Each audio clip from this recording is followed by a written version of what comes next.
Kindly maintain the decorum. We are about to start.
Distinguished guests, respected corporate leaders, valued mentors, and esteemed audience, we are delighted to welcome you all to the inaugural day of Conventus 2025, the annual management conclave of International Management Institute, Delhi. It is a profound honor to see you as a part of this prestigious leadership summit on sales and business development. My co-host Nikita and I, Sukhanreet, will guide you through this engaging and insightful experience. As we gather for Conventus 2025, we step into an era where the definition of leadership is being rewritten. This year's theme, When the Next Generation Guides the Boardroom, captures a pivotal transformation shaping organizations across the world. The next generation is not just entering the corporate landscape, they are reshaping it. Their idea of success blends ambition with purpose, innovation with empathy, and authority with authenticity. They champion equity, inclusivity, and balance, reminding us that leadership today is not confined to titles, but driven by the power of ideas. Conventus 2025 is more than a dialogue. It is a platform to anticipate, embrace, and shape the leadership of tomorrow. Because in the boldness of the next generation lies the true blueprint for relevance, resilience, and growth. Before we proceed further into the session, let us have a look at the Conventus video.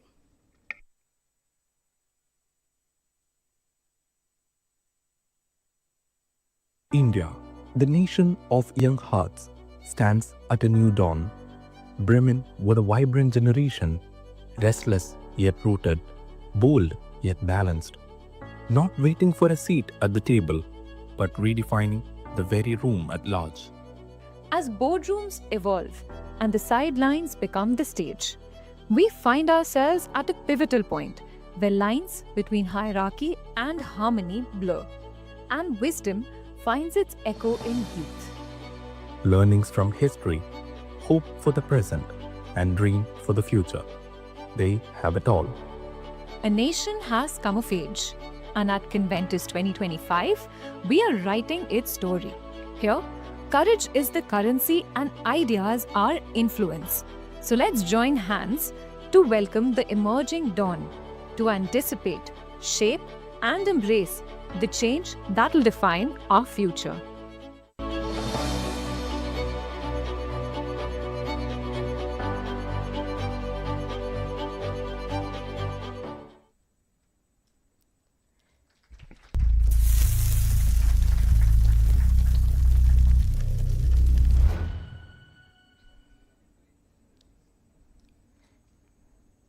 What an incredible video that was.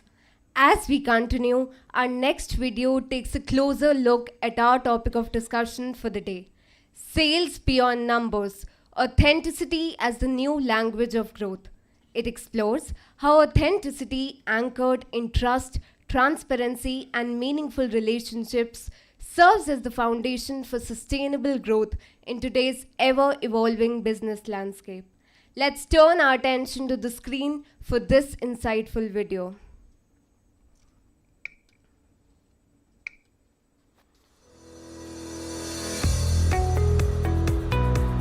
Business success is being redefined beyond numbers and profits.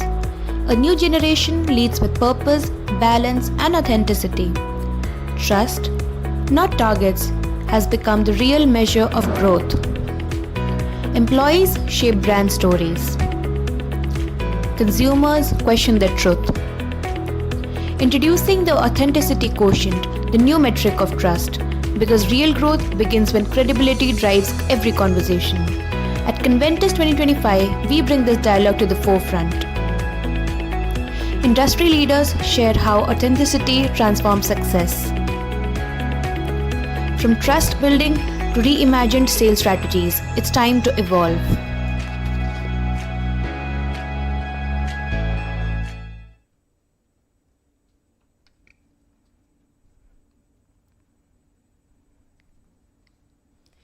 In the light of the main theme of Conventus 2025, the Academics Committee is pleased to invite our esteemed guest to a discussion on sales beyond number, authenticity as the new language of growth. The focus lies on how traditional success metrics, such as revenue and sales figures, no longer capture the full measure of business excellence. In a time when trust is both rare and invaluable, the authenticity quotient is emerging as a new benchmark of success. It blends customer perception, loyalty, and internal advocacy to reflect genuine brand credibility. This shift urges organizations to move beyond short term transactions and instead build enduring, meaningful relationships with their stakeholders. As we look towards Conventus 2025, we explore how weaving authenticity into business strategy and culture can redefine growth, strengthen trust, and create lasting, sustainable success in an ever evolving corporate landscape. To share with us their valuable insights on this topic, we are honored to have amongst us 4 senior corporate executives.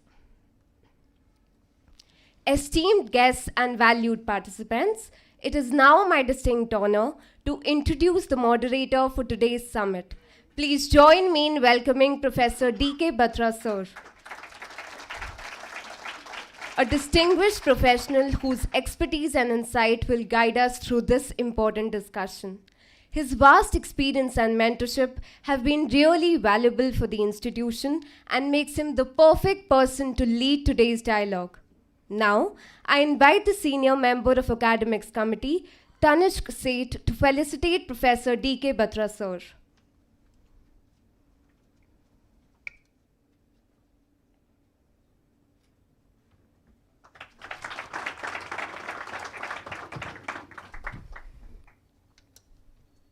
We are privileged to welcome Mr. Nanda Sen Gupta, a technology sales leader whose illustrious career spans nearly 3 decades in global technology sales and IT services.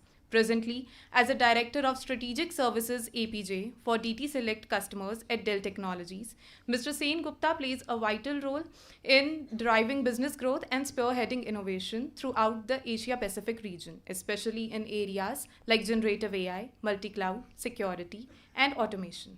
An esteemed alumnus of IIM Calcutta, he is widely recognized for his expertise in aligning technology with business strategy and for leading transformative digital initiatives that consistently deliver measurable outcomes for his clients. Now, I would request Batra sir to extend a warm welcome to Mr. Sen Gupta with a small token of appreciation. We're delighted to have you, sir. We are delighted to welcome Mr. Animesh Pandey, Associate Director of Enterprise Business at ShipRocket. He leads ShipRocket's enterprise shipping business and ShipRocket Direct, a tech-driven platform for large D2C and e-commerce brands. At the forefront of innovative logistics solutions like dark stores, same-day, next-day delivery, and hyper-local fulfillment, Mr. Pandey collaborates with leading brands such as ABFRL, Libas, Raymond, Sirona, BharatPe, and the Piramal Group, driving operational efficiency, customer experience, and growth across India's logistic landscape. Now, I would request Batra sir to extend a warm welcome to Mr. Pandey with a small token of appreciation. We are deeply honored by your presence, sir. He is accompanied by Ms. Thrishti. We warmly welcome you, ma'am. Now, I would request Batra sir to extend a warm welcome to ma'am with a small token of appreciation.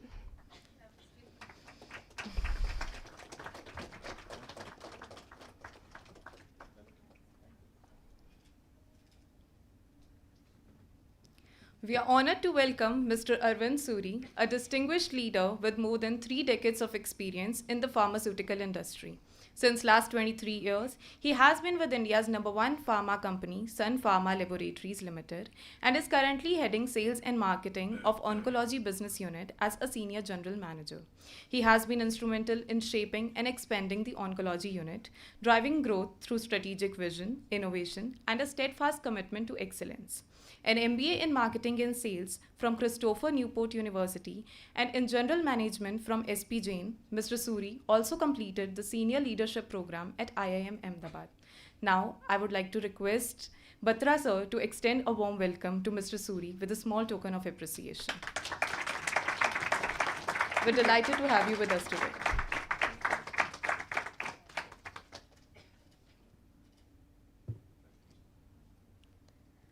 We are delighted to welcome Mr. Gaurav Quadra, Senior Vice President and North India Sales Head of Global Payment Solutions at HSBC. With extensive expertise in corporate banking, treasury solutions, and transaction management, he drives strategic partnerships and innovation in liquidity solutions across markets. Mr. Gaurav's leadership empowers clients with digital-first cash management capabilities and supports sustainable growth in HSBC's regional operations. Now, I would request Patra sir to extend a warm welcome to Mr. Suri with a small token of appreciation. We are truly honored to host you, sir.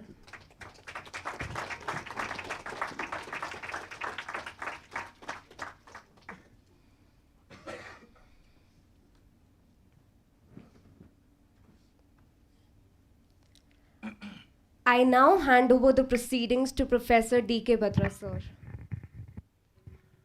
Thank you very much, and welcome all the very senior panelists and doyens of the industry.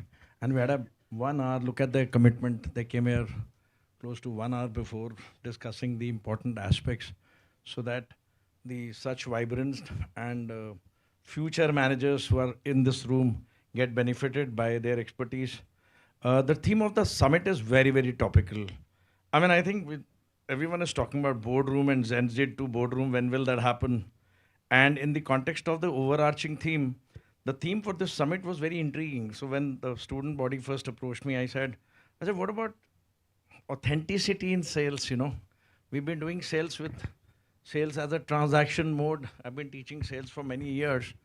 And I tried to dig up some stuff into authenticity, and all I got was know your values, treat the customer well, build the trust, relationship. And I suddenly realized we've been talking about it, but I think companies now started valuing it. And 88% companies in a recent survey valued authenticity as one of the very important first 5 parameters and KPIs that we were discussing about an hour back as very, very important for the long-term part of sustenance, doing well, and on the path to excellence. So it is in this context a very topical theme. We'll be looking at many aspects of as it happens, and I'd request the panelists to kindly speak in the order that I would, and then they could also interject and intervene in case there's some point is to be added. And towards the end, we'll have a 20 minutes question answer session. So that's how the proceedings will go. And it is in the context, I think first let's begin with the overall understanding of how sales has changed over the years. So if you were to look at sales is the only area which has very clear-cut KPIs. You know, if you were to look at marketing, branding, KPIs are now becoming well-known because of advent of automation, AI and stuff like that. But if you were to look at traditionally sales, people always had a very clear-cut KPI. So what has changed over the years? Is it automation? Is it AI? Is it disruption? Or is it just obsolescence? So I think one of the panelists said, I'm also moving towards your age. That's Sir Dr. Sen Gupta. And I said, but ours as life has changed from a black and white color television to AI and doing marketing sales dashboards using AI.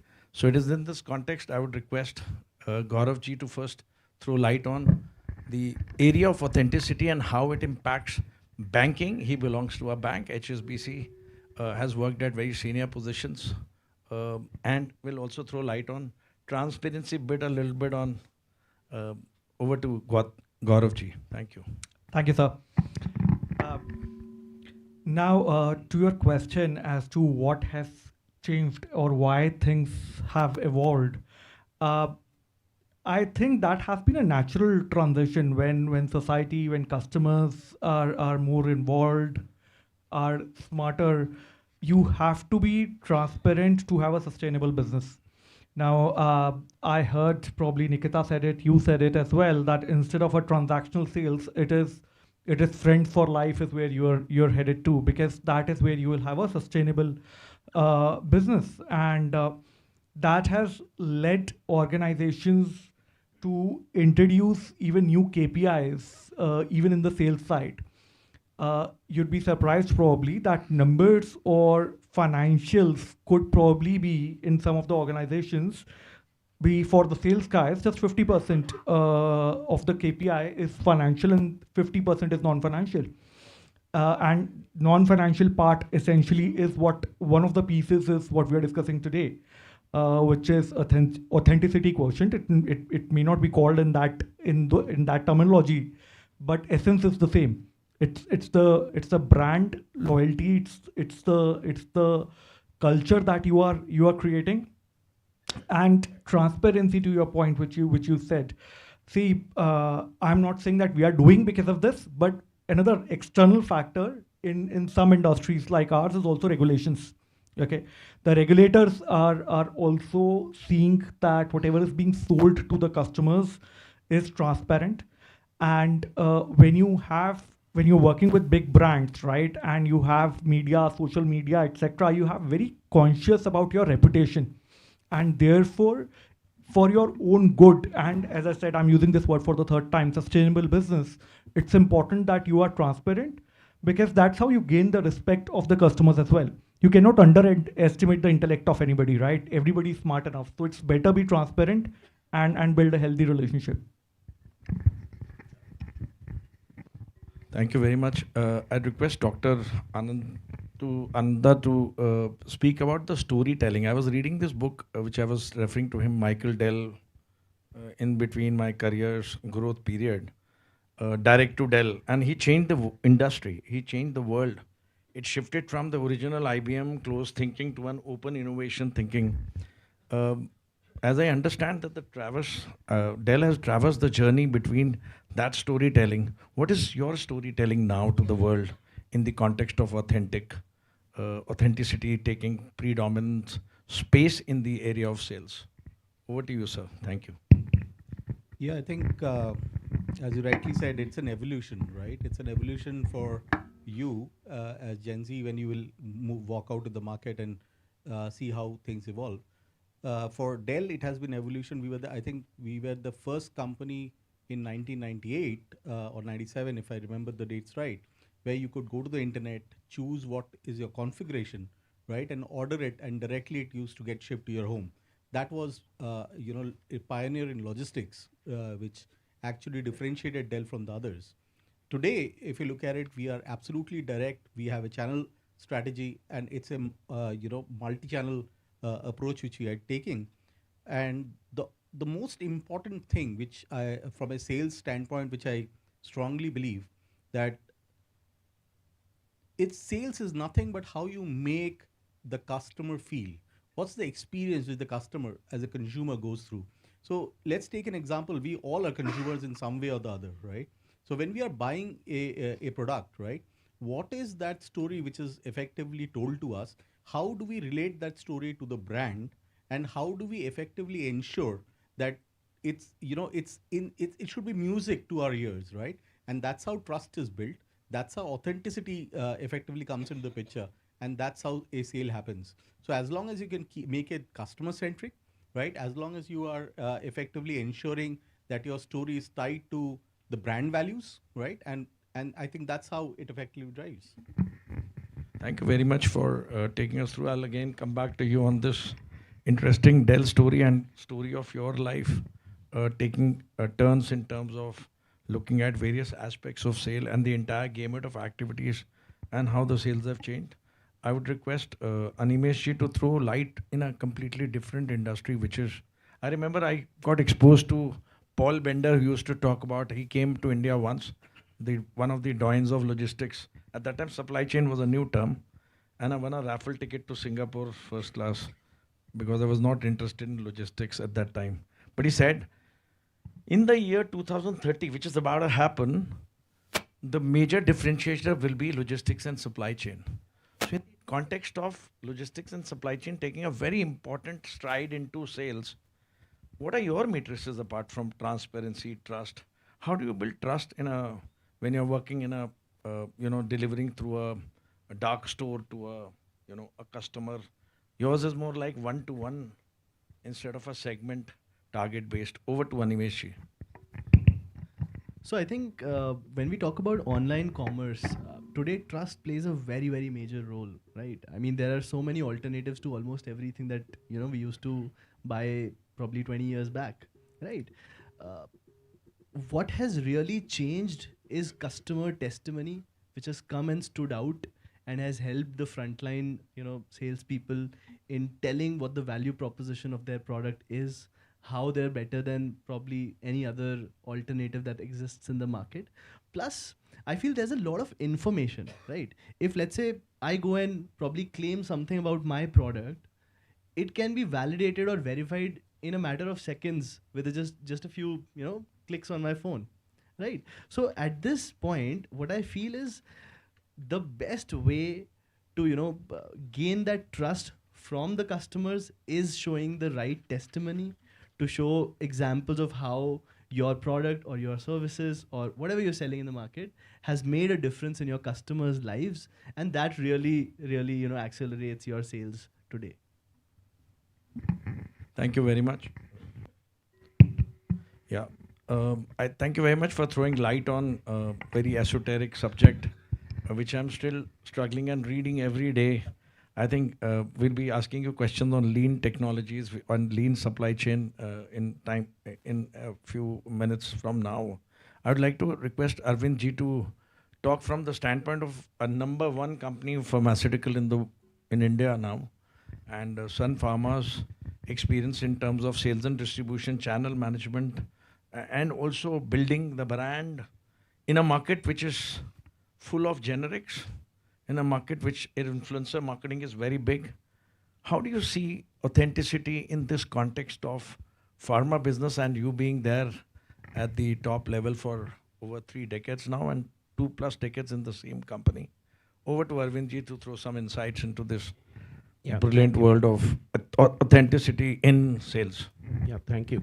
See, I come from a industry which is a very closed kind of sales. It is not a very open sale because you are dealing with human life. So you are not dealing over the retail, you are not dealing over the counters. So authenticity has been our pillar actually, because a customer will believe you if you are authentic. They will believe your authentic storytelling. And for us, the authenticity is nothing but the trials that we give them, but the drug preferences we give them. So our kind of salespeople are trained a lot, and that is the base of authenticity in Sun Pharma that we create, that we do a lot of training to the sales rep. The frontline salespeople are empowered. These people have very good product knowledge. When they go to the doctor, their main aim is that whatever story that they tell a doctor, he has to believe them. If he doesn't believe, or that doctor doesn't believe, then we lose the sale. And that is exactly that we have been dealing since decades, bringing that authenticity portion into our KPIs also. We have actually changed the KPIs since quite many years. The KPI is not 100% target achievement or say 10% growth or say, but the KPI today is how many customers in numbers are with you for this 100%. If you're covering 100 customers in a territory, then how many customers have given you this 100% achievement? Has that grown? Or have you been static? So we have seen that number as a part of the KPI rather than only numbers or 100% achievements. Even in logistics today, these same customers called doctors or retail pharmacies or hospitals, they demand immediate action actually. The patient cannot wait. And in the segment that I work for my company, which is called as cancer, that disease will never wait for you. So you have to be very fast. In fact, we rely a lot on logistics because our medicines are very temperature sensitive and they are very time sensitive. So the moment it is written, it has to be at the patient level or at the doctor level within 24 to 48 hours. And that is exactly, we rely a lot on logistics. The entire KPI today, sir, is also changing towards logistics being the backbone for us today. So that is how a lot of change we have brought in the KPIs, and authenticity has been our backbone. Thank you very much for such an insightful journey into the world of life and world of health. I think I used to, when I was a student of MBA from FMS, we used to think it was missionary selling that started from Bible to medicines. I think it's gone a way ahead in terms of its interesting journey. So, and Animesh's role become very important in terms of logistics and supply chain. And so now I'll start with the data part of it. I think data is very misunderstood by students. So everyone talks about big data, and then you start fumbling in the interview. How is the CRM systems have evolved from traditional data to including social CRMs? Yet I find I was reading an interesting study of McKinsey very recently, that in spite of everyone talks about CRM and all the industry leaders and top level CXOs talk about the importance of profile building, so that, as Sir said, we must retain that customer. 80% of profiles are lost in India. So, in the context of this statistic, authenticity becomes extremely critical and a turning point. So, I would like to request Dr. Ananda to speak on how do you handle data? How has the data handling changed in your organization worldwide? How is the pre-sales data to post-sales data, which Dell really specializes in, and also the channel management and keeping the building trust on? Dell has achieved a lot in terms of building this trust amongst the consumers. Over to Sen Gupta, sir. Yeah, thank you. I think data is critical today with all the hype on generative AI and other AI flavors. Data is the key, right? But I think the most important thing which we all need to understand, that there are governments which is effectively putting rules and regulations like GDPR, right, ensures that data is not abused, right, across by organization, and we have to adhere to that. So it's today, if you really look at it, it's not just generating the data; it is also ensuring that you are protecting it properly, right, so that it doesn't get abused. You must have heard or read in the newspaper, Amazon data, before the parcel comes in, that data gets leaked, and then the scams which create. So these are important things which we'll have to keep into mind. And Dell as an organization is trying to ensure that we not only use the data right, we also ensure that it is protected, right? And that is how we ensure that our trust on the brand is built, right, and is maintained.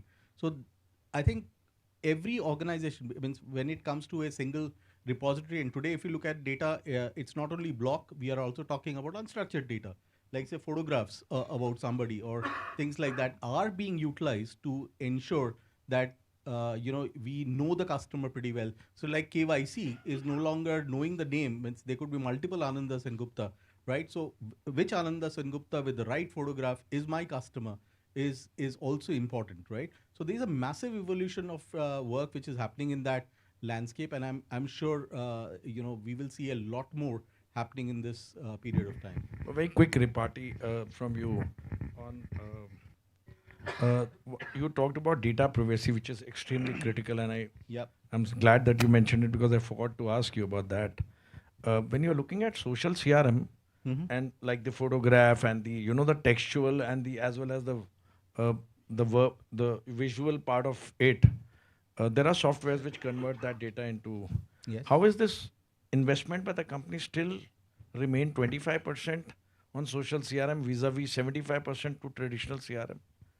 How do you think they should be spending more money on social media data building, maintenance, and retrieval vis-a-vis traditional? See, at the end of the day, the way I can speak from my perspective, the way we look at it, we have got massive guardrails on data, collection, data protection, and data utilization, right? So we would not want to say go into Facebook, LinkedIn, and other social media to capture details. That's not allowed, right? Whatever happens is in our system, if a customer is buying, the KYC effectively happens. We ensure that even if it is online, they go ahead and approve us that we can use the data for a specific set. So say, for example, the data which is used for legal, right, needs a separate approval to be used for sales and vice versa, right? So all these guardrails are put by the organization, and today, if you look at it, there are tools like CRM evolution, right, which ensures that a support data is not moving into marketing data, and marketing data is not moving into sales data, right? So there has to be certain mechanisms, or rather, those are put by many of the organization so that it is utilized properly, and it's taken care of. I hope it answers the question. Thank you very much. I think it not only answered the question, also taught me something really new in terms of insights into how data is managed by such a big organization like yours. My question on the data part is now to Gauravji, on two aspects. One is, of course, data in terms of a social CRM and the other data. But in banking, you have to, not only from the KYC point of view, transparency is to be ensured. Now, transparency is a serious issue amongst, I'm not talking about your organization, but amongst financial organizations world across, especially the German banks, even American banks, hiding data, not revealing the data about investments, about their status, health. So I would like to ask you two questions. One on how is the industry moving towards more transparency? B, what does your company do in terms of data handling for sales? Over to you, sir. Thank you. Thank you. So I'll take the second one first as to what all we are doing in terms of managing data. So the policy of need to know basis, that is something which is strictly followed.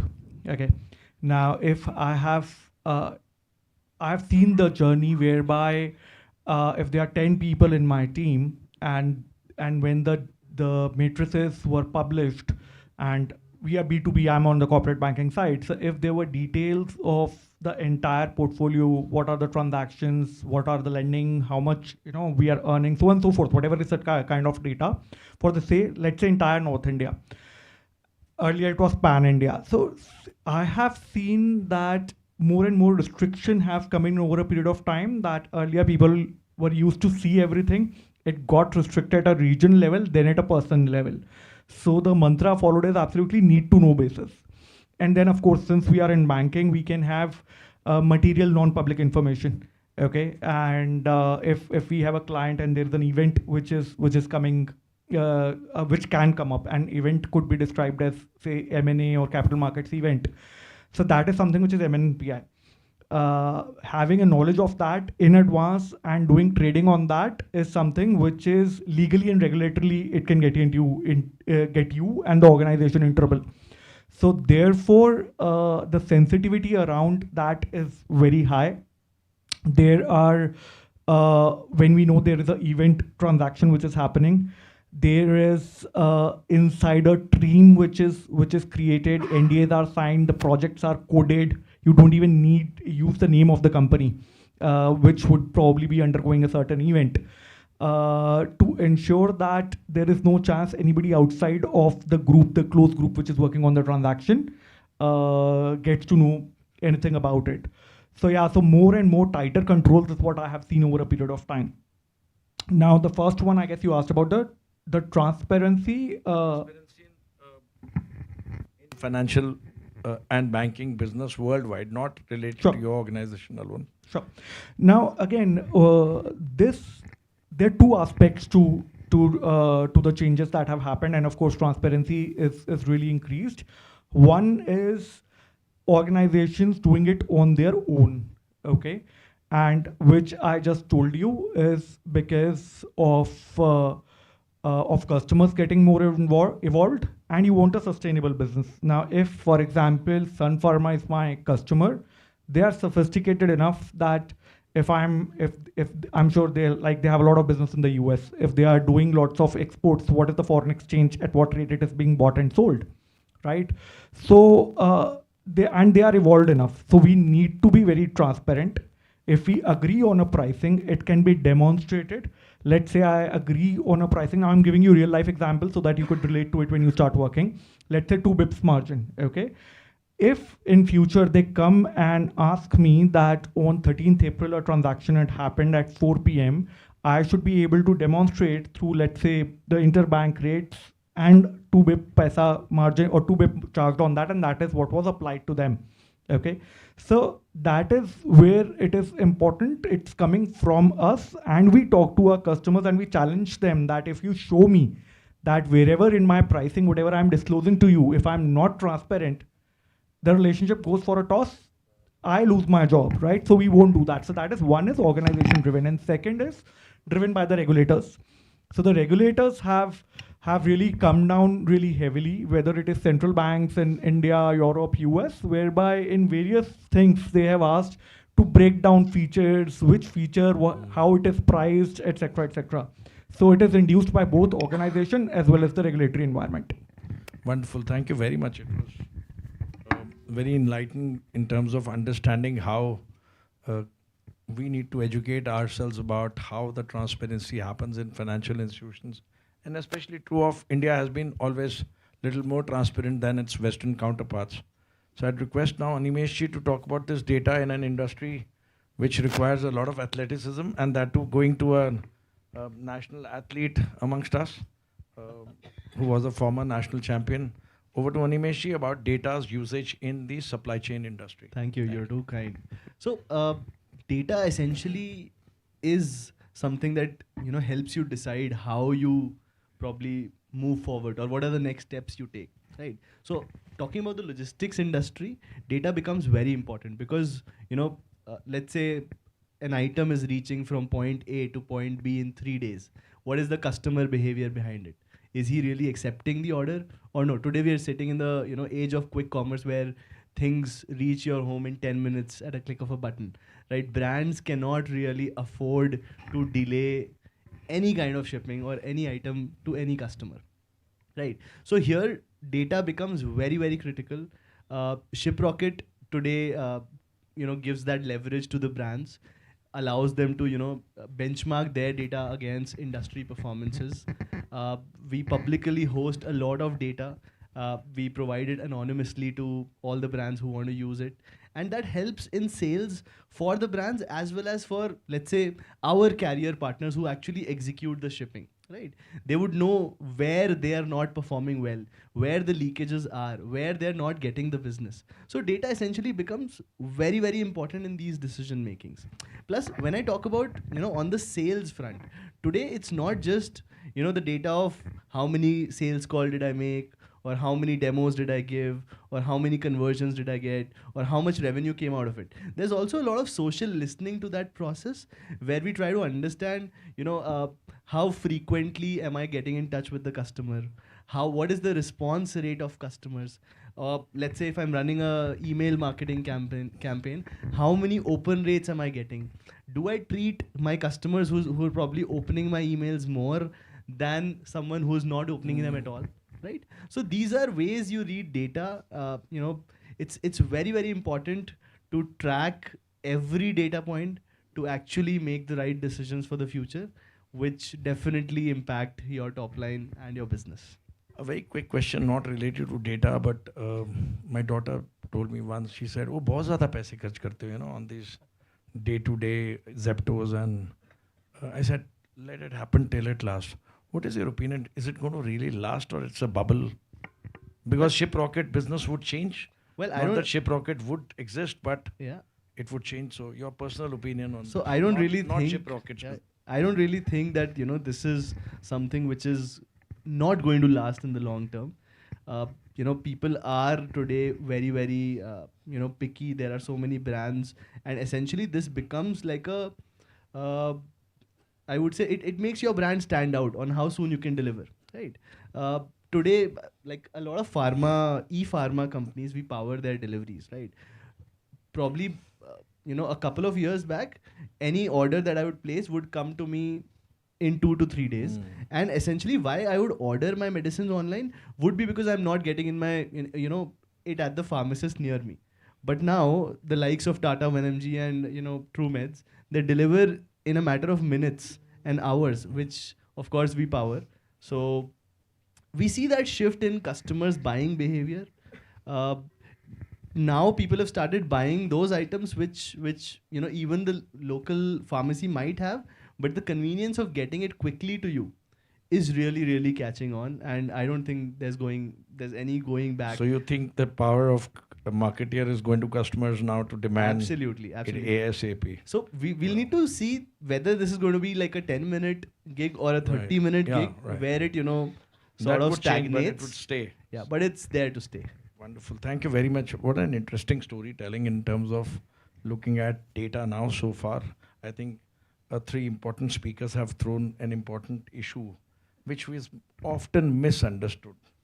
We have images, myths about big data, but then, how is the data used is very interesting. I would request Arvindji, who's come all the way from Mumbai, specifically flown in, is going back tomorrow morning, to throw some light on how he handles the data in an industry which he, in his own words, is closed but is now getting open to open innovation platforms.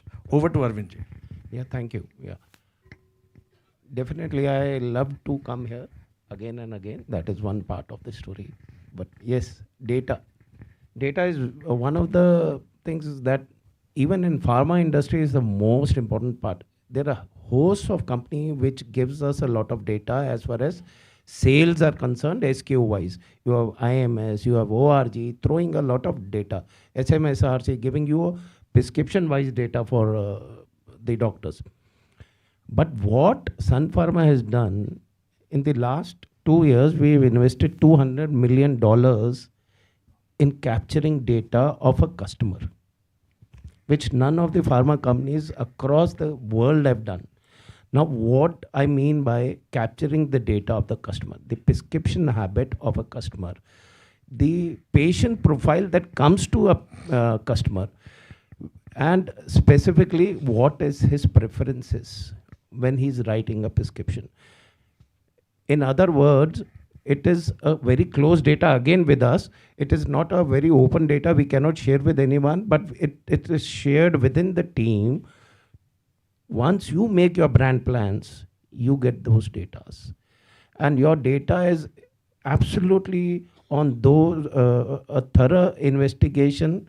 When I say investigation, it is done by some external agency. Then a support from our internal sales force.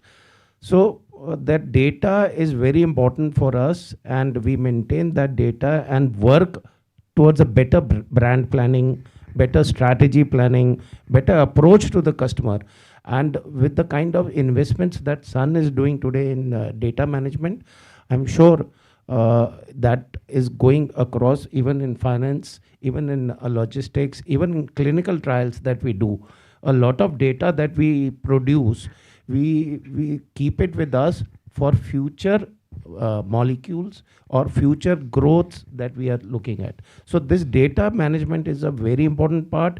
In fact, today there exists a vertical in Sun House which has around 100 people doing only this. So that is the kind of data importance for a pharmaceutical company today. My quick question related to this, not to data but to this, is how do you manage this molecule privacy in terms of the CDMOs business coming in? Now people are now believing Indians more than the Chinese in the past. Correct. Because you put maybe $5 billion on developing one kind of a molecule. How do you think this privacy will be maintained, that while the transparency obviously has to go for a sacrifice, because that's where the data has to be private to you? Correct. See, as far as pharma is concerned, if you understand the entire pharma market in India, we were always Western dependent. US has the data, US will give you approval. If you don't have a US approval, you cannot market. That was the condition around, say, 20 years back. But Chinese, I'll tell you from my personal experience, they have far better molecules than even US. But they are not able to market because international community wants US approval. And today, Indians, last 15, 20 years, like we typically being the top company, investing a lot in new molecules, and with the pro CDMO regulations coming in, I must say you'll see in the next 7-8 years, Sun Pharma launching at least 12 innovator products into India, which will be a pride in India, because none of the Indian companies has an innovator molecule. Innovator means it's a new chemical entity. It did never exist in the world, and we are bringing it for a disease which only you could not do anything but take a generic medicine and rest, but not treat the disease. So, like recently we have launched, I was discussing for alopecia, that is baldness in women. I don't know how many cases because that is a different vertical which is launched. But we have really gone ahead and launched it because in America, in Europe, that is a big deal. And that product has become $1 billion product in just 1 year. So selling 8,700 crores worth of molecule in 1 year is a huge investment and a huge success that Sun is getting. And that is why with this we are investing heavily. And today I can with pride say we are better than Chinese in many sectors, in pharma also. So India benefits both ways. So it produces medicines now for hair loss. And when hair loss happens, largest hair sales is from India to US. Distinct to extinct. I think an interesting point came out of his innovation. Innovation is driven from AI. Tom Peters wrote in his book book on excellence, distinct or extinct. And I think AI is changing a lot of that. And my recent conversations with my children at home is always on Purane Jamane ke ho, you guys don't know what is happening in AI. And I think AI is also much misunderstood. And such intelligent gentlemen over here who have now not only experienced life but professional life, but I've also seen it from the top. Because I believe authenticity is at the top and then it percolates down to the levels. So I'd request Gaurav ji to start speaking on and assemble his thoughts on how is AI changing, apart from whether jobs will be hit or not and chat GPT, those are all hackneyed discussions. I'm sure he'll throw some deep insights into the world of finance, business, or general business and sales on how AI is turning around and how marketing dashboards sales dashboards are changing. Over to Gaurav ji.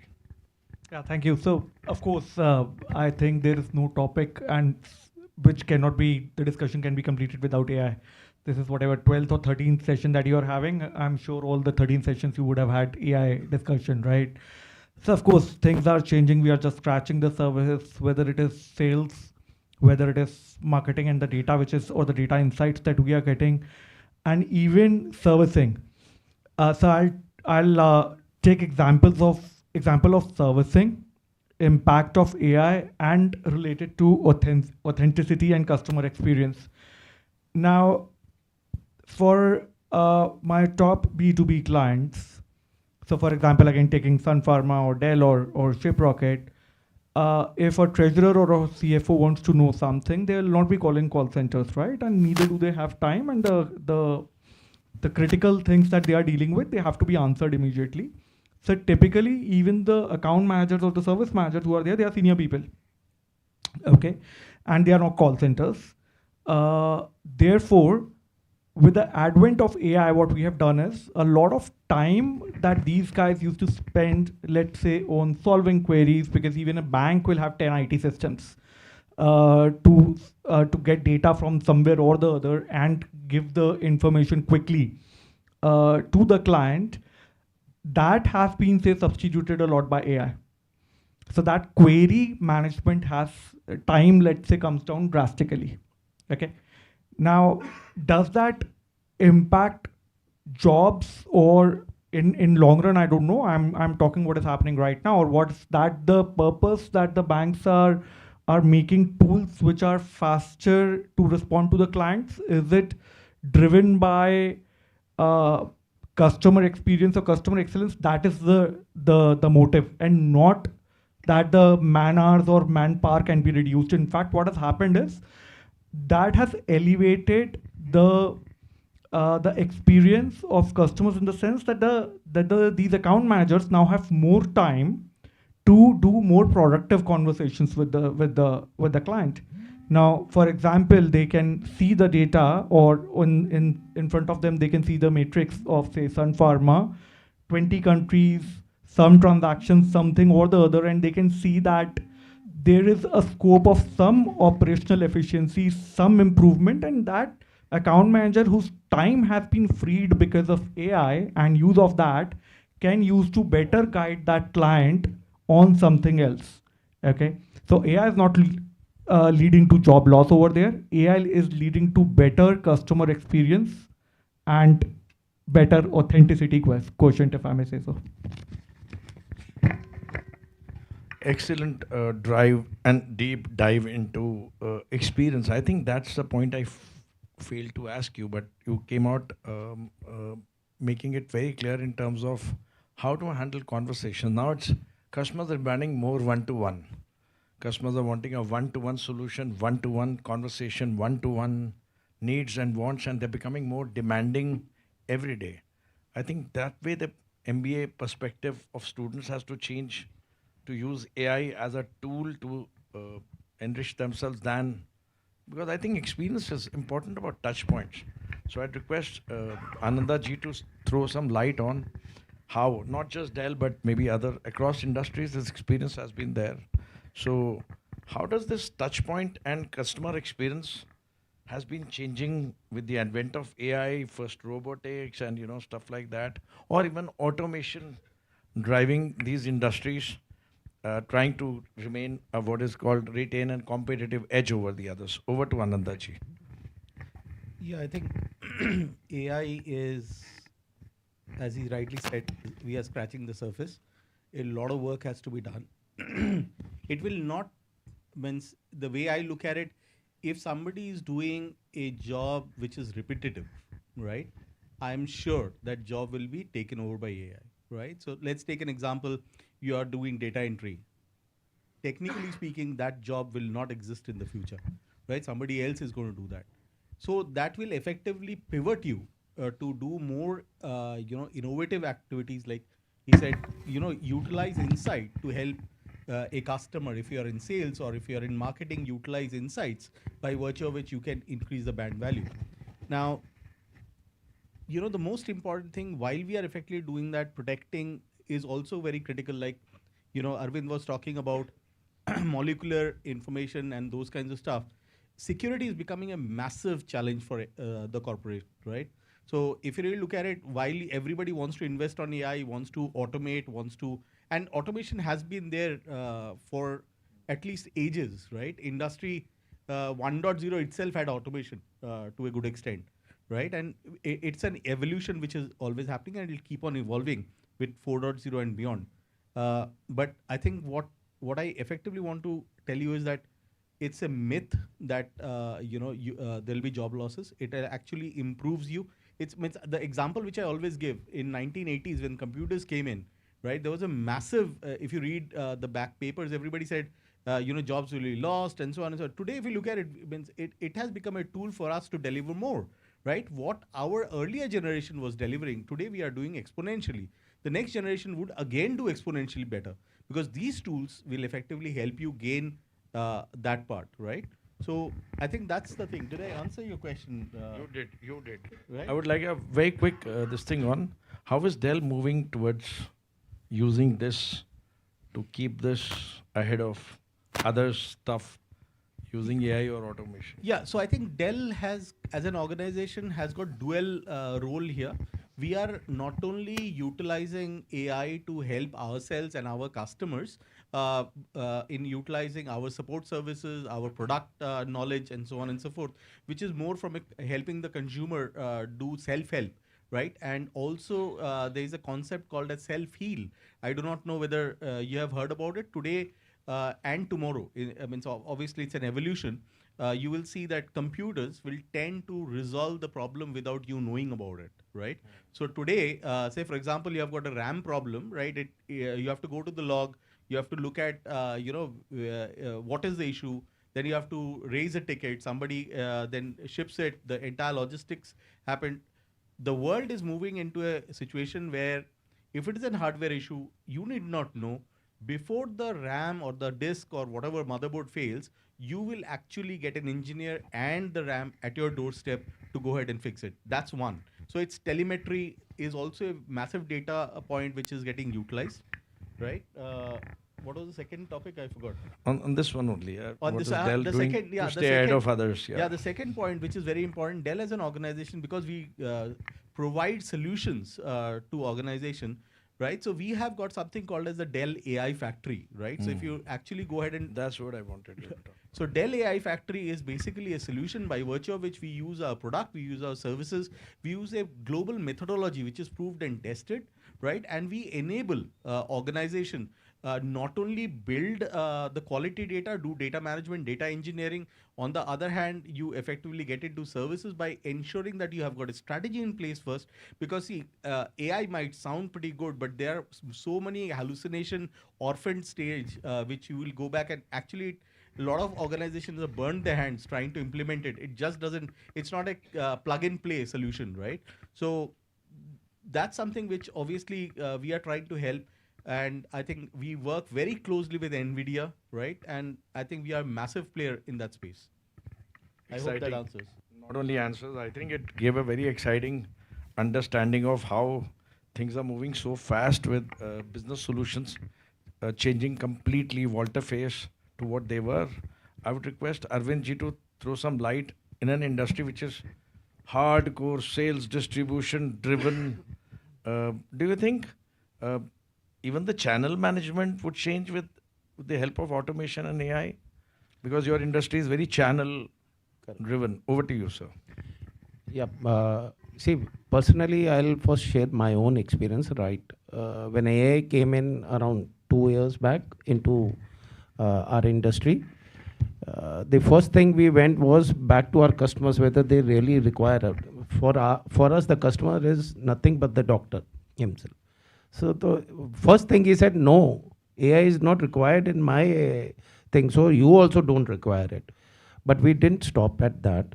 And today, if you see, our own logistics systems have become so AI oriented that the moment a requirement is given by a hospital to our central warehouse, these AI model itself picks up the right drug and it gives the right timing and the right packaging and shifts the product within the 24-hour or 48-hour or 72-hour window.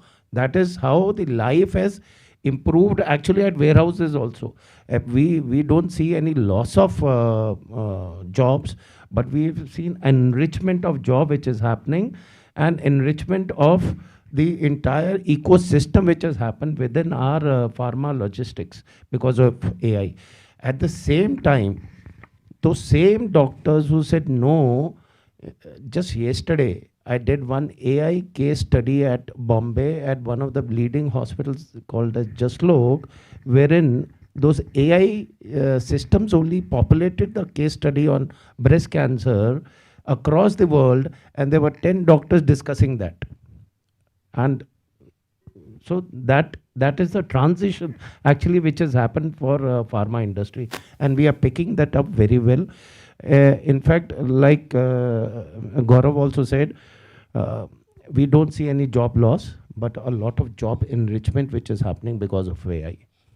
So that gives us a lot of comforting factor to professors whose students are up there. One quick question to you, sir, which is not related to AI, but your industry specifically.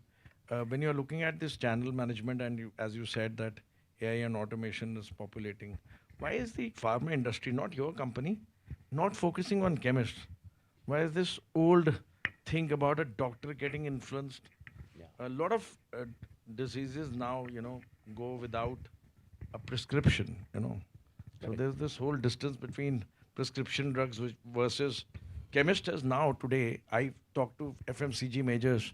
I spoke to yesterday to a Unilever head, and he said, we see chemist as a very value-added over-the-counter sales. So why is pharma industry not gearing up to? See, I'll tell you one part, Dr. Batra, that pharma, if you have to be successful, chemist is your best partner actually after doctor. That is a given thing. No pharma can exist without chemist. Now, at the same time, since couple of years, when I say this, since last decade, there has been a cartel of chemists, which this pharma industry is just trying to push it away. Cartel has been your pharmacies, your netmeds, your Tatas, and so many across the country. If you see, when I say cartel, they really put their guns on our head and say, if you don't give, I will take from someone else.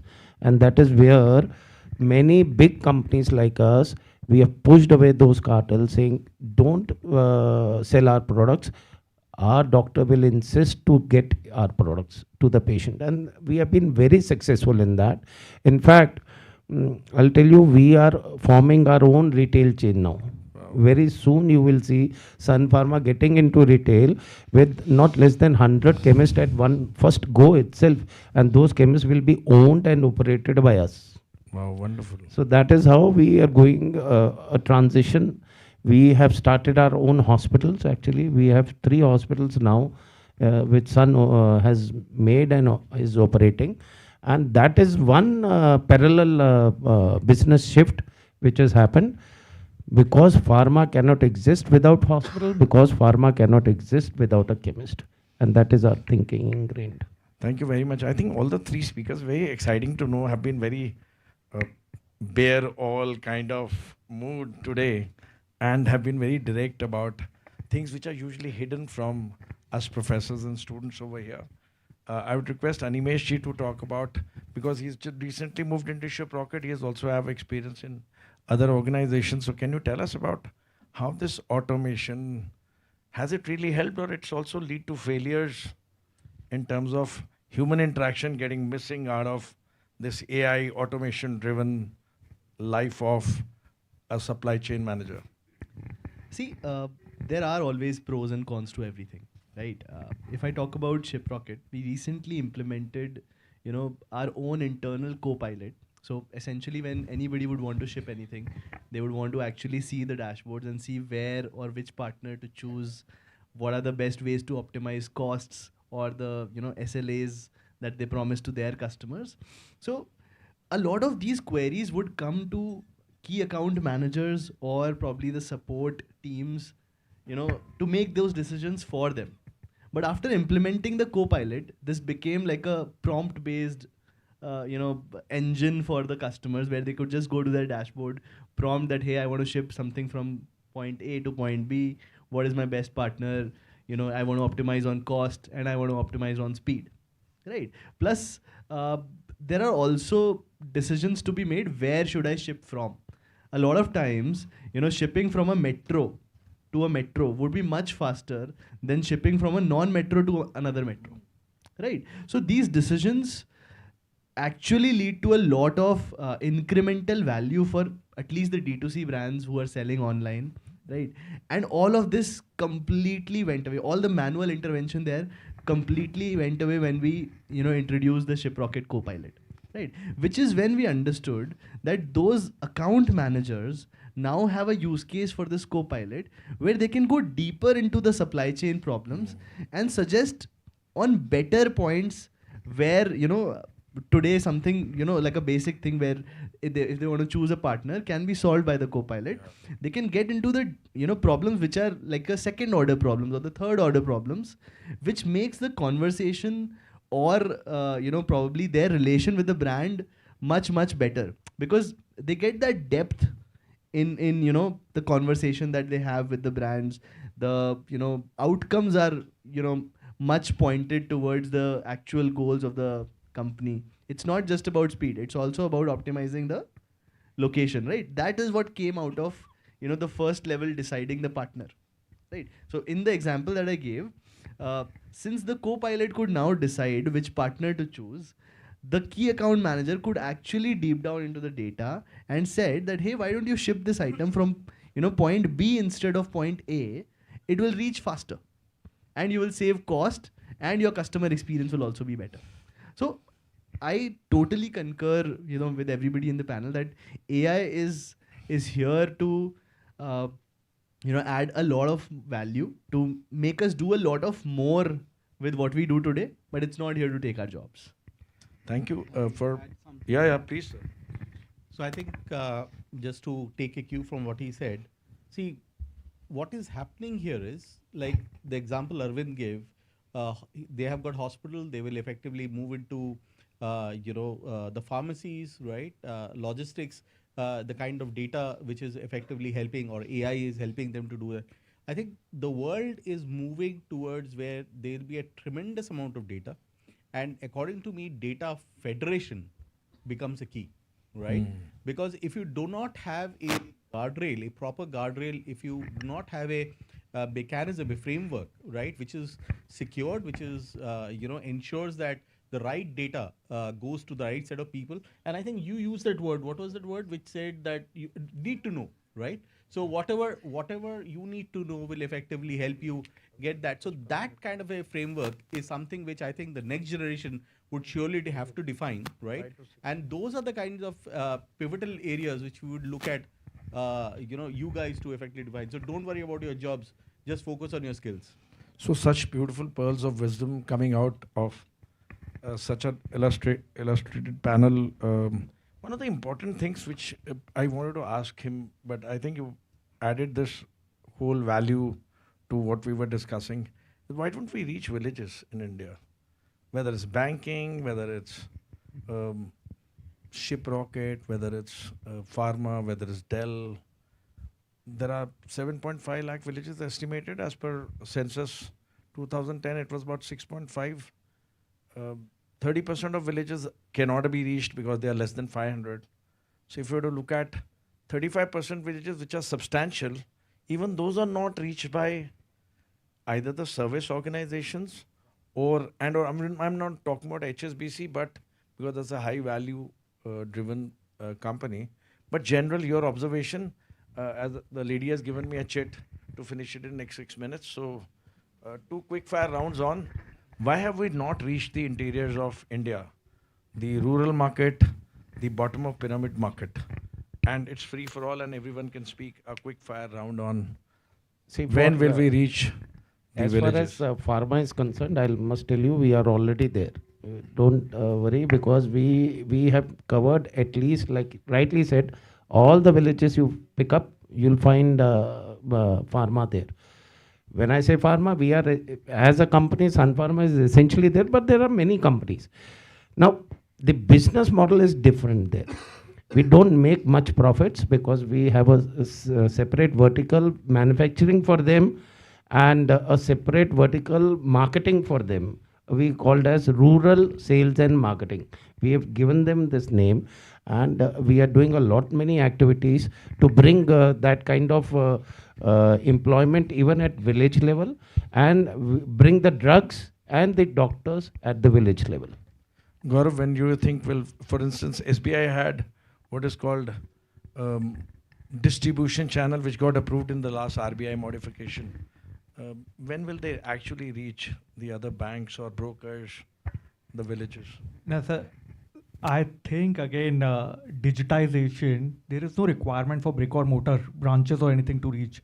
And we call it last mile connectivity, UPI, right? Now, UPI after even you have feature phone UPIs can work. You don't even need internet. So, and RTP, we call it RTP, real time payment rails. It is in 40 countries now, but RTP pioneer is India. Okay, so the success story is there. Financial services inclusion, in fact, Aadhaar-based payment, incentives to farmers, subsidies based on their Aadhaar numbers or ABPs, Aadhaar-based payments. I think that's there. Next is ONDC. I don't know how many people know about it. Open Network of Digital Commerce, right?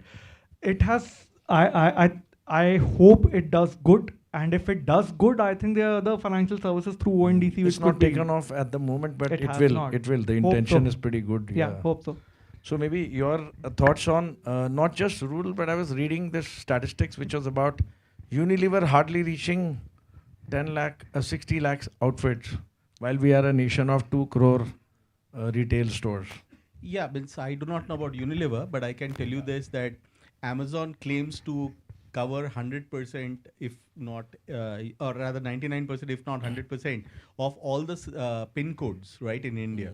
So I'm sure rural would be there to an extent. SBI has a lot of rural presence. I think one of those largest bank which has got a rural footprint.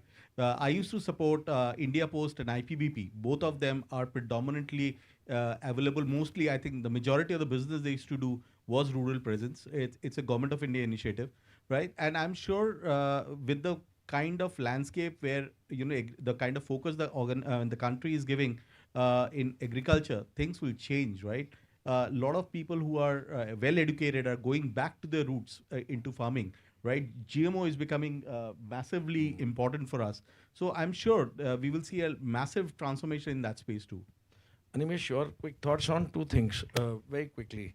One is on not the rural, but I think all the companies that talk to me tell your students, the urban is the next word. You think you'll be able to reach urban? I think we already have. I Oh, mean, yeah. so if I talk about market segmentation, it has changed. Like it has changed massively over time. Earlier there used to be just tier 1, tier 2 and tier 3 cities. Now they're up to tier 7 cities. Misho has built like a complete business model out of it, right? So I just want to share a stat. This year during the Diwali sales and the Great India Festival sales, Misho took a target of doing 1 crore orders a Wow. day, right? Wow. And they were doing it. Oh, yeah. Now, where do you think these orders were coming from? Right? These were your tier 3, tier 4 and tier 5 cities which are now maturing, which are, a lot of digitization is happening. People are getting information. They're buying online. UPI has done a lot of, played a huge role in this. Right? So I think we're already there, but it's a work in progress. And in the years to come, we'll see, how deep we can get into it. Plus, we are an India Post partner, so we almost serve every pin code in India, wherever India Post exists. So Oh, wonderful. we have already, stood up on that, forefront of taking commerce to rural India. I'm getting stares from the academic committee. So one last round, very quick round on tips to them, to the youngsters, on how do you handle failures, as you have handled failures, and what is your message to them? We'll start from here with sir and go on in the same order. Over to you, sir. Unfortunately for us, our evolution from our kindergarten till date has not been failure focused, right? So it's I think you guys in your next generation hopefully would be able to do it. I couldn't do it in my generation. Failure is still difficult for us to handle, right? But the most important thing, at least this generation has learned from I think better from the last generation, is that we have started learning from that failure, right?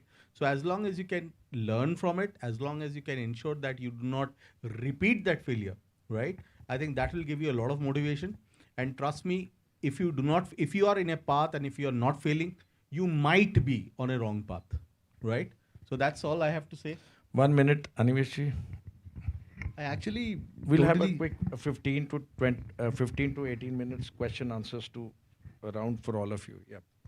I actually totally second what Sir said.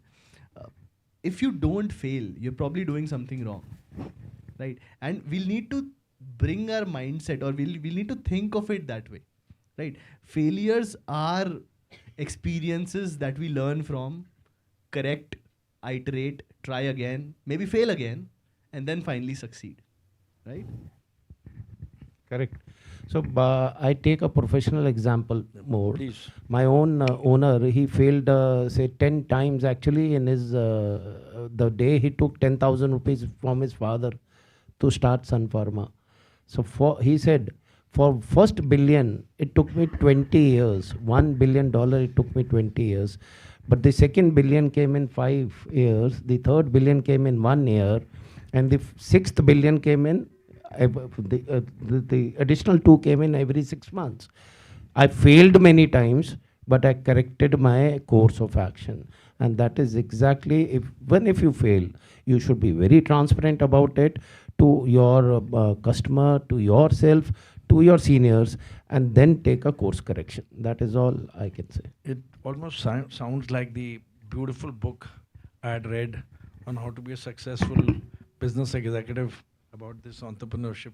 Over to you for the last words before we open up the question answer session for this interesting crowd of young work on managers. your emotional quotient, right? We work on your emotional intelligence. You're here on academic skills, getting a lot of gyan or whatever wisdom from people.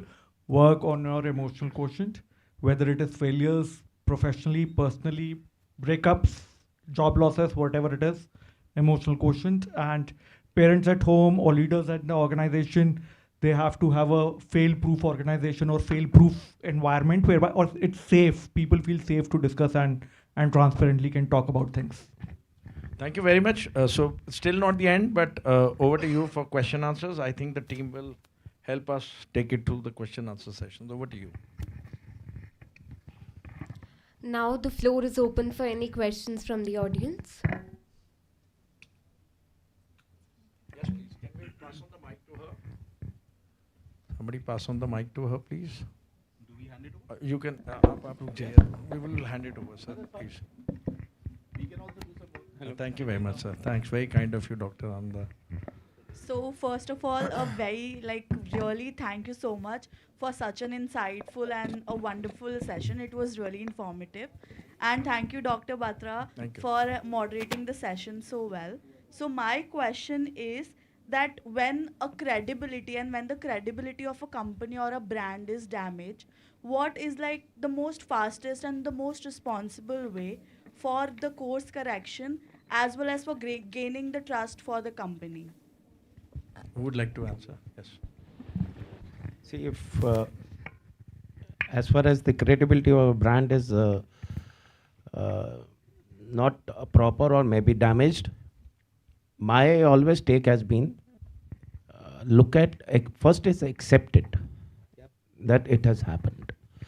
Second is just get into it, the reasons why it has happened, and be very transparent with your customer, with yourself, whether I did the job well or there was something additional to be done, and then take a course correction.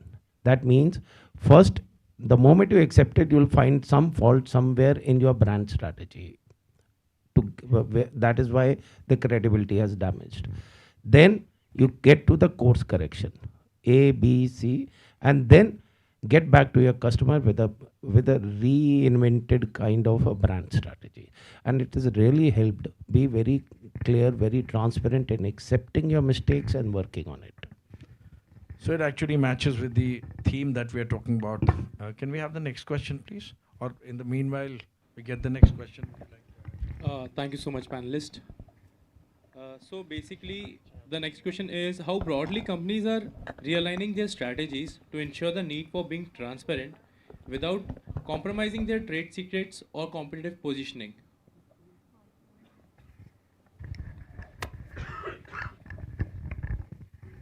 Again, this is evolution. I have been in my organization for 15 years and keep seeing new stuff coming in or the other. So we have new matrices, which is fair outcome to the customer, okay? And there are audits which you have to, which are quite, I would say, exhaustive. Seeing that where you have to prove that what was actually the customer need, what was the solution that you ended up selling, what's the pricing, etc. So yeah, so from that perspective, there are mechanisms which are in place and which are, as I said, probably not a phenomena with us. It would be industry-wide and other industries as well, where there is a need for transparency.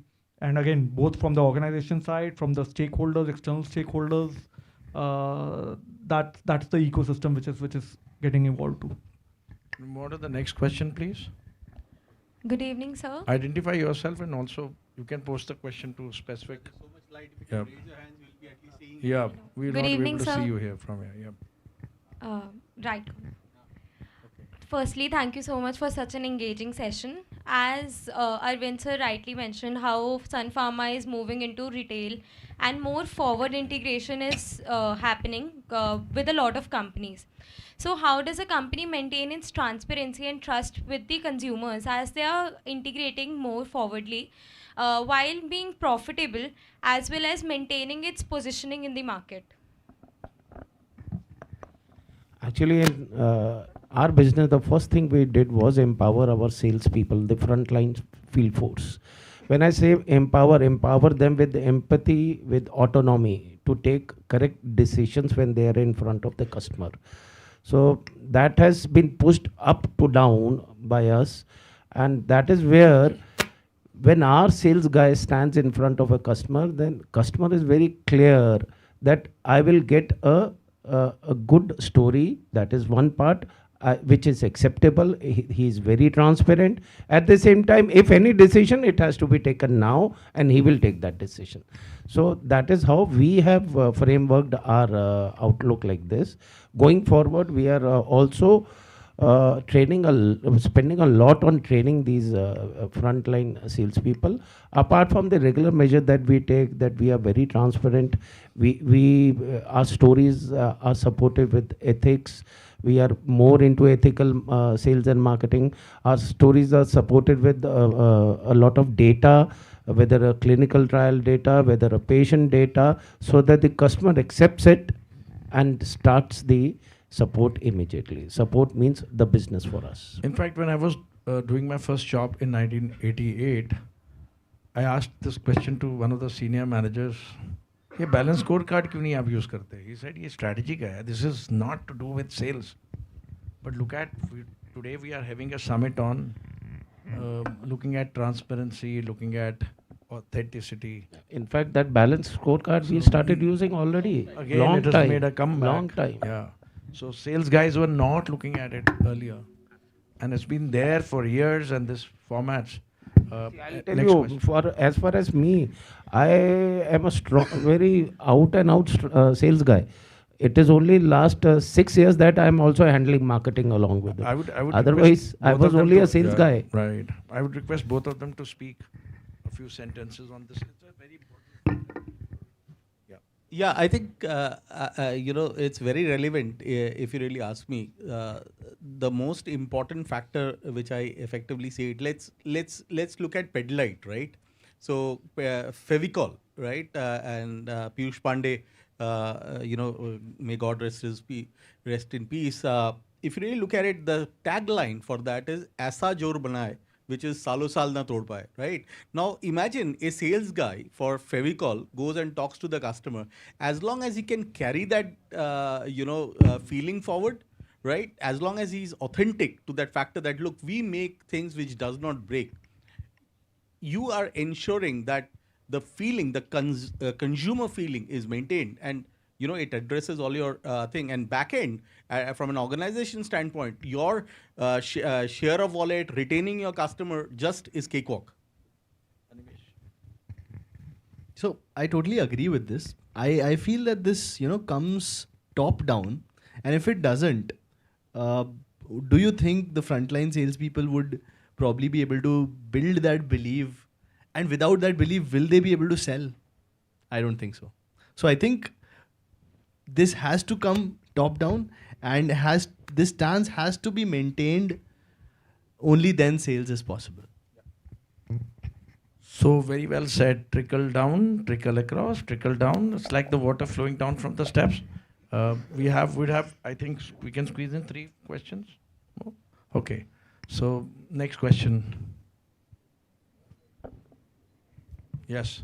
Identify yourself. Stand up, please, and then ask the question to the panel. Good evening, panelists.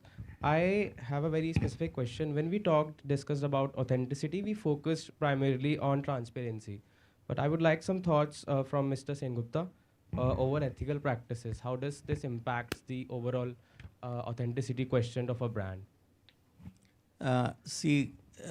Very good question. Now let me explain to you. Authenticity, the word itself, if you want to follow it to the definition, right? If you're authentic, ethical practices by default is taken care of, right? So say another thing is an organization like ours, we have got I think 1.5 hours to nearing 2 hours of code of conduct training, right? The code of conduct means every year we renew it, right? So every year I have to get into, even at my level, have to get into a code of conduct training, which I have done 1 year back. But I am again going through that, and there's a lot of, and it's digital, right, for us. So every time I answer that question, every time the question is changed, just to check whether I am following. Do I understand the code of conduct of the company? And companies like ours, we want to ensure that our brand impact, right, is absolutely limited, right? Because we do not want to get into those impact which is negative in nature, right? So it has to be inculcated in every person who is effectively representing the brand, right? And that is how it is effectively taken care of. So if you want to be authentic, if you value a brand, right, you have to be authentic, and all these practices are taken for granted. Does it answer your question? Yes, sir, definitely. Any other question? I think this was very interesting, his talk about how the lines are getting blurred between sales and marketing now.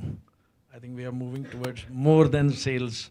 Sales is expanding its horizon and also its diameter. And any other question? All right. Okay. So all things, good things have to come to an end.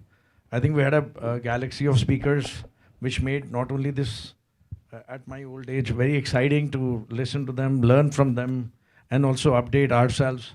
And especially true of young future managers and future leaders here who are sitting in this hall.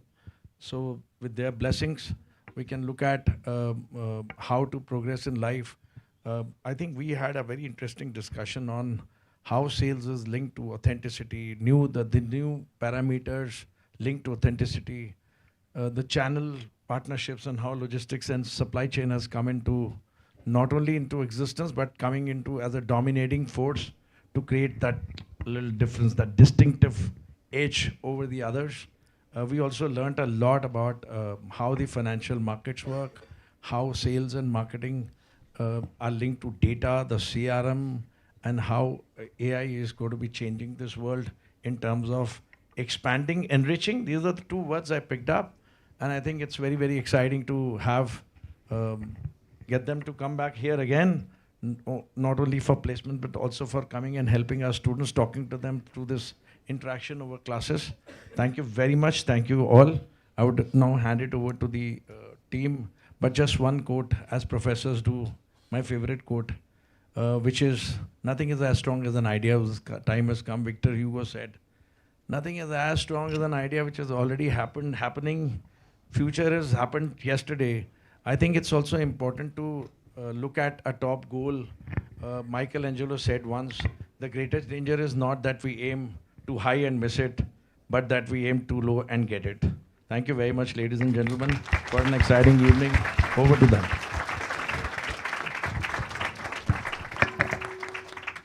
Esteemed faculty, respected guests, and future leaders. With this, we conclude the Sales and Business Summit. We are sure that the session has been very enlightening for each one of us. Now, I request Professor D.K. Batra sir to kindly felicitate our esteemed guests with a token of gratitude. Mr. Ananda Sen Gupta.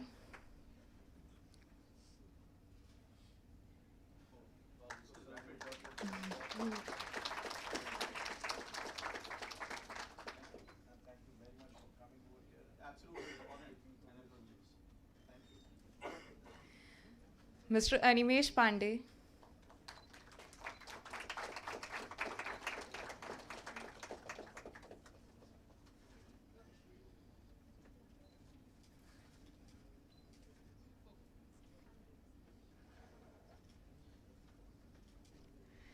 Mr. Arvind Suri.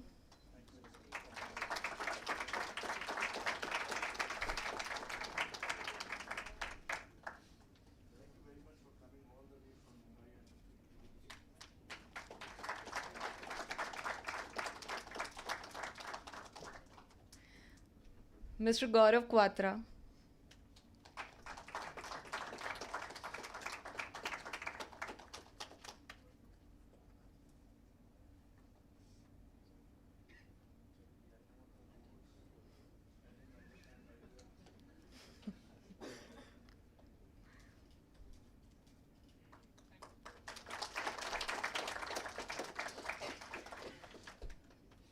Now, I invite the Secretary of Academics Committee, Sarabjit Singh Gandhi, to extend our gratitude to our moderator, Professor D.K. Batra sir, with a token of appreciation.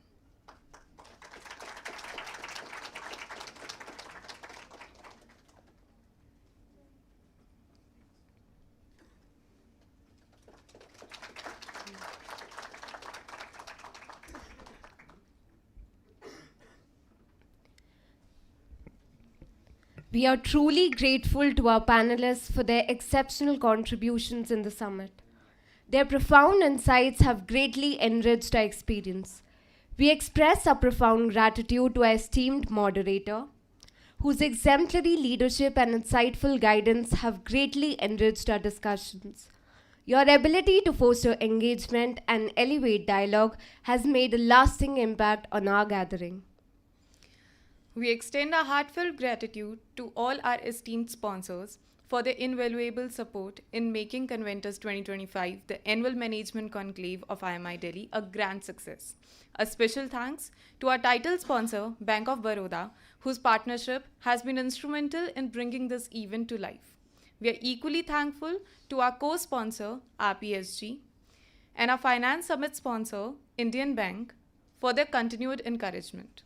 Our appreciation also goes to ICICI Bank, banking partner, LIC, insurance partner, HFCL, telecom solutions partner, and STEM Executive Search Private Limited, sustainability partner, for their support in diverse domains. We sincerely thank Key Properties, real estate partner, Phoenix Global, learning partner, Royal Enfield, exploration partner, Vanessa Care, fragrance partner, Plum Love and Body, bath and body care partner, Go Grab, convenience partner, White Heaven, entertainment partner, and Fever FM, media partner, for enriching the experience of Conventus 2025. Your collaboration and trust continue to inspire us to make every edition of Conventus bigger, bolder, and better.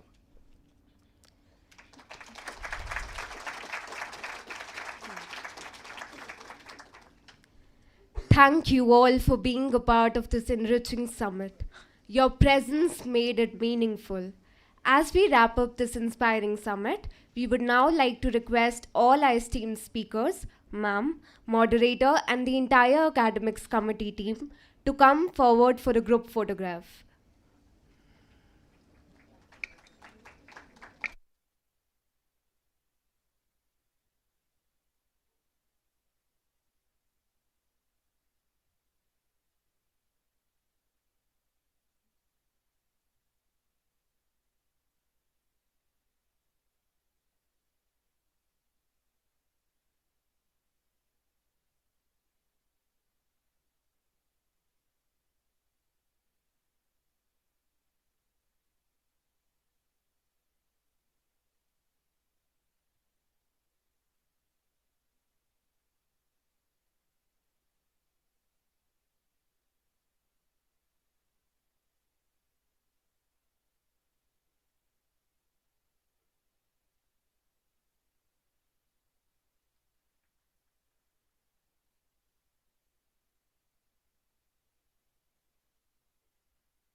We request our speakers to now join us in the committee room for high tea.